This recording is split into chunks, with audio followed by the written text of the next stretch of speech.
Fala pessoal, eu sou o professor Basílio e eu quero dar uma aula para vocês sobre Idade Média. E fica a pergunta, Idade Média é uma idade das trevas?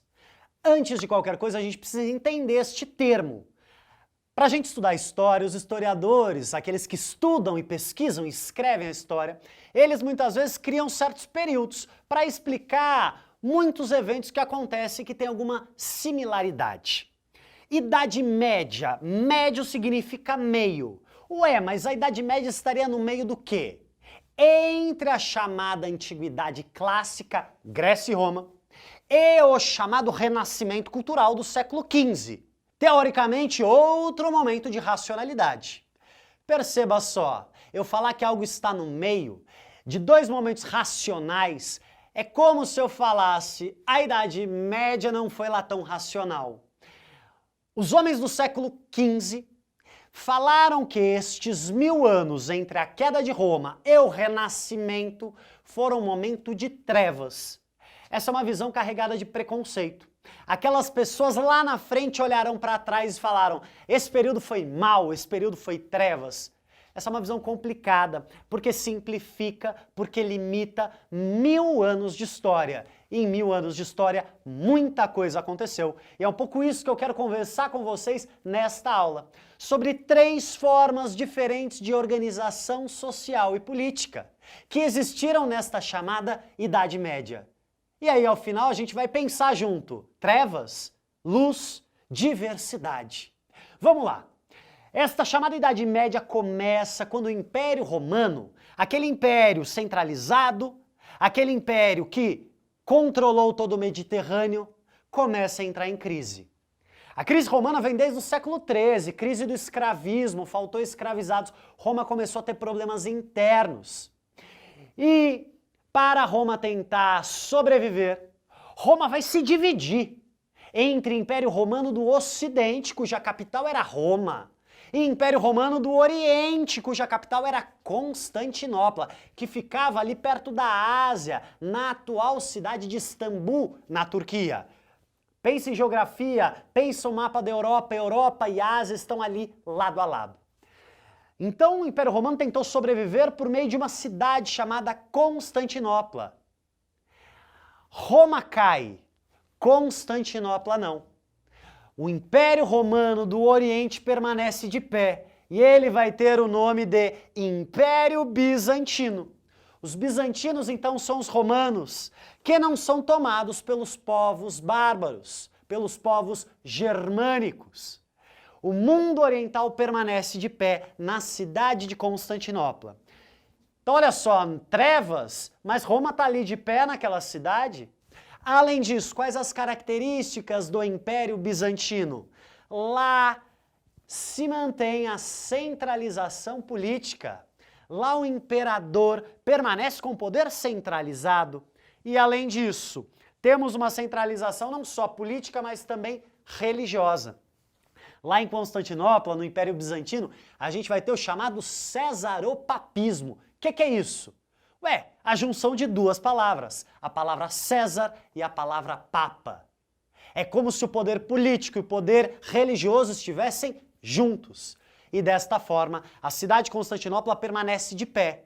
E permanece como uma herdeira daquele mundo greco-romano, daquele mundo antigo. Então Constantinopla está de pé, mas nós vamos ter uma novidade muito importante. Surgindo no mundo árabe. Na região da Península Arábica, ali próximo à Ásia, nós vamos ter o surgimento da terceira religião monoteísta. Monoteísmo, aqueles que acreditam na existência de um só Deus. A primeira foi o judaísmo, foram os hebreus. A segunda foram os cristãos. E a terceira religião será o islamismo, com os povos árabes. Por volta do século VII, na Península Arábica, nós vamos ter o surgimento de um profeta. Um profeta que traz uma nova religião, o islamismo, que se aproxima, assimila determinadas características do judaísmo e do cristianismo. Graças ao islamismo, este profeta que se chama Maomé consegue unificar diferentes povos da Península Arábica. Então olha que interessante, a religião vai ser um elemento de unidade entre aqueles povos. O islamismo então unifica a Península Arábica. O islamismo tem alguns princípios, tem alguns pilares. A crença em um só Deus que se chama Alá, a crença no principal profeta que se chama Maomé, um jejum no mês do Ramadã. E além disso, um princípio muito importante, não pode haver escravização e guerra entre povos que partilham do islamismo. Então olha que interessante, você tem uma unidade e esses povos não vão poder brigar entre si, escravizar-se mutuamente. Então, graças ao islamismo, estes árabes começam a se expandir, começam a fazer guerras de conquista. A guerra de expansão é chamada de jihad, uma guerra santa, uma guerra de expansão do islamismo. Mas é importante que se diga, os islâmicos, nessa expansão no século VIII, eles são profundamente tolerantes. Então eles se expandem quando eles conquistam determinada região, eles apresentam a sua religião, mas aquela população é livre para aderir ou não. É claro que se não aderisse, pagaria mais impostos, mas de certa forma os islâmicos eles são tolerantes com a diversidade. Tanto é que vão assimilar muitas características culturais dos gregos e dos romanos. É muito importante a gente ter essa perspectiva, porque o nosso mundo hoje, ele é profundamente preconceituoso e ele associa muitas vezes islamismo à intolerância. É importante a gente pensar que muitas vezes quando olhamos para o outro como intolerante, talvez o intolerante sejamos nós. O islamismo então se expande por todo o Mediterrâneo, se expande pelo norte da África, se expande pela Ásia e chega até mesmo à Europa. Os islâmicos tomam a Península Ibérica, atual território de Portugal e de Espanha. Então perceba que interessante, Império Bizantino em Constantinopla, Império Árabe Muçulmano em quase todo o Mediterrâneo. E vamos voltar à Europa Ocidental, nós temos o catolicismo se consolidando. O cristianismo já era uma religião muito forte em Roma, e quando os povos germânicos vêm para Roma, eles tomam o poder político, mas os cristãos começam a converter os povos germânicos. O que começa a acontecer na Europa Ocidental é um processo de fusão. Um processo de fusão da cultura romana com a cultura germânica. E o grande elemento de fusão, o grande elemento de interligação é a religião, é o catolicismo. Não por acaso.